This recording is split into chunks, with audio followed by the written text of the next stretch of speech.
Salam damai dan sejahtera pada Bapak, Ibu, Saudara-saudara dimanapun berada. Selamat merayakan kebangkitan Yesus tahun 2024. Sebelum kita membaca dan merenungkan firman Tuhan, mari kita berdoa. Bapa di surga, kami bersyukur tahun ini kami dapat merayakan kebangkitan Yesus. Yesus bangkit, maka moyang kami dan anak cucu kami hidup. Yesus bangkit, maka jalan hidup kami penuh dengan kemenangan-kemenangan. Kiranya Roh Kudus tolong kami semua, agar di minggu pertama dalam bulan April, kami mau menceritakan kepada dunia sekitar betapa pentingnya kebangkitan Yesus bagi mereka, bagi dunia ini.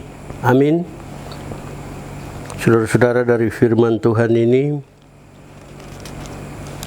kita belajar bersama bahwa Yesus telah bangkit, dan pada waktu Yesus bangkit, tidak banyak orang terlibat, apalagi ada di dalam peristiwa akbar dan kudus bagi dunia ini. Lukas pasal 23 ayat 5b sampai pasal 24 ayat 12 bicara apa yang terjadi ketika Yesus bangkit. Pertama, peristiwa kebangkitan Yesus terjadi pada hari pertama minggu itu. Mengapa harus hari Minggu? Karena itu hari kebangkitan Yesus Kristus. Kedua, yang terjadi ketika Yesus bangkit diawali dengan kabar 3 perempuan, Maria Magdalena, Maria ibu Yakobus, dan Salome ibu dari Yakobus dan Yohanes. Mereka pergi ke kubur dengan satu tujuan, meminyaki Yesus, tidak hanya sebagai tanda duka cita sesuai dengan budaya mereka, tetapi meminyaki Yesus itu juga adalah ungkapan rasa cinta mereka pada Yesus yang telah meninggal. Mestinya gerakan perempuan ini bukan datang meminyaki Yesus, tapi sesungguhnya mesti mereka datang dengan alat-alat tari dan nyanyi. Mereka bersuka cita karena sebelum menderita, mati, dan bangkit, 3 kali berturut-turut Yesus telah menyampaikan bahwa dia akan menderita, mati, dan pada hari yang ketiga bangkit dari antara orang mati menjadi juru selamat segala orang. Kabar tentang penderitaan, kematian, dan kebangkitan Yesus, kesediaan murid-murid dan peran serta perempuan-perempuan itu, serta ribuan orang yang mengikuti Yesus. Mereka terus dari kampung yang satu ke kampung yang lain, dari kota yang satu ke kota yang lain.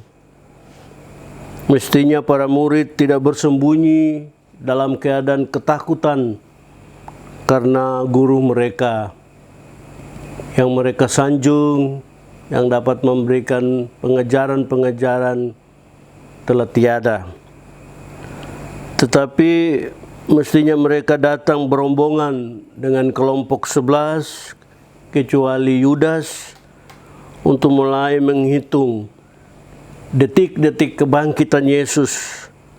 Lalu mereka di kuburan itu merayakan kemenangan.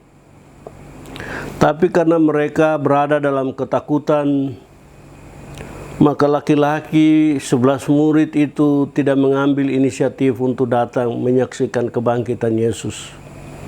Hanya 3 perempuan-perempuan yang tidak takut mati yang bersedia untuk datang menyaksikan kebangkitan Yesus. Saudara-saudara sekalian, mereka semua fokus pada rasa kehilangan dan bukan mereka fokus pada kerinduan menunggu kebangkitan Tuhan Yesus. Hal yang ketiga, ada 2 bukti kebangkitan Yesus.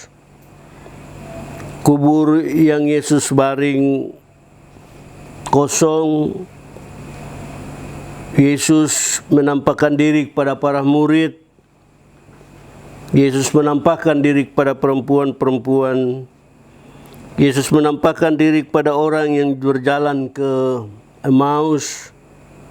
Yesus menampakkan diri kepada lebih dari 5.000 orang sebelum ia terangkat ke sorga. Semua orang mengalami perjumpaan dengan Yesus.